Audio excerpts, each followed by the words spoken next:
നമസ്കാരം, ഞാൻ ഗോപൻ മാസ്റ്റർ. ഇന്ന് നമുക്ക് ഒരു പുതിയ വാദ്യം പഠിക്കാം. മൃദംഗം. മൃദംഗം എന്ന് പറഞ്ഞാൽ മൃത് പ്ലസ് അംഗം എന്നാണ്. മൃത് എന്ന് പറഞ്ഞാൽ ഭൂമി, മണ്ണ്. ആദ്യകാലങ്ങളിൽ ഈ കുറ്റിക്ക് പകരം മണ്ണുകൊണ്ടാണ് കുറ്റി ഉണ്ടാക്കിയിരുന്നത്. അതുകൊണ്ടാണ് അതിന് മൃദംഗം എന്ന് പേര് വരാൻ കാരണം.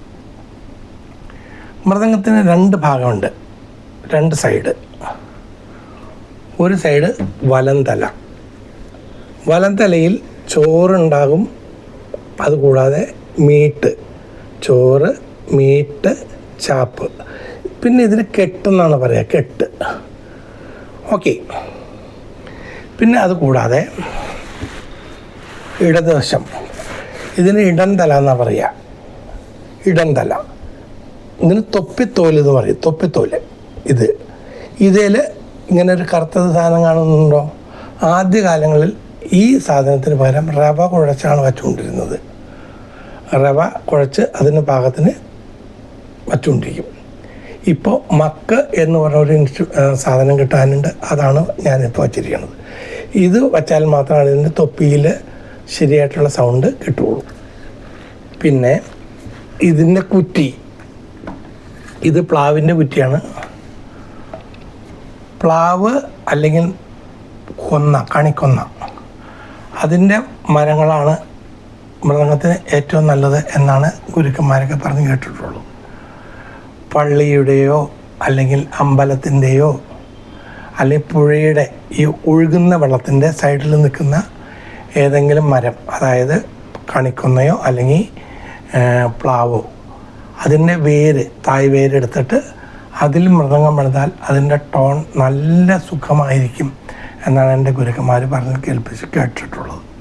പണ്ട് കാലങ്ങളിൽ ഈ കുറ്റി കുളത്തിന് പകരം പോത്തിൻ്റെ തോല് ആണ്, തോലും കൊണ്ട് വള്ളി പോലെ ഉണ്ടാക്കിയിട്ട് അതിന് വാറെന്നാണ് പറയുക. ആ വാറിട്ടാണ് മൃദംഗം തബലയൊക്കെ മുറുക്കിയിരുന്നത്. ഇപ്പോൾ അത് കിട്ടാൻ ബുദ്ധിമുട്ടാണ്. അതുകൊണ്ട് കുറ്റിയും കുളത്തുമാണ് ഇപ്പോൾ എല്ലാവരും ഉപയോഗിക്കുന്നത്. ഇതിന് പറ്റ് കവർ എന്നാണ് പറയുക. പറ്റ് കവർ ഇങ്ങനെ വച്ച് കിട്ടും, കാണാനൊരു ഭംഗിക്കും. അതുമാത്രമല്ല, കാലയിൽ വെച്ച് വായിക്കുമ്പോൾ കാലിന് വേദന എടുക്കാതിരിക്കാൻ വേണ്ടി അത് ഉപയോഗിക്കും. അപ്പോൾ ഇന്ന് മൃദംഗത്തിൻ്റെ ഭാഗങ്ങളും മൃദംഗത്തെക്കുറിച്ചും ഞാൻ നിങ്ങൾക്ക് ചെറിയ തോതിൽ ഒരു വിശദീകരണം തന്നു. താങ്കൾക്ക് മനസ്സിലായി കാണുമെന്ന് വിശ്വസിക്കുന്നു.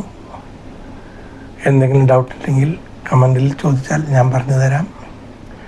അടുത്ത ക്ലാസ്സിൽ തുടങ്ങി ഞാൻ മൃദംഗത്തെ പഠിപ്പിക്കാൻ തുടങ്ങാം.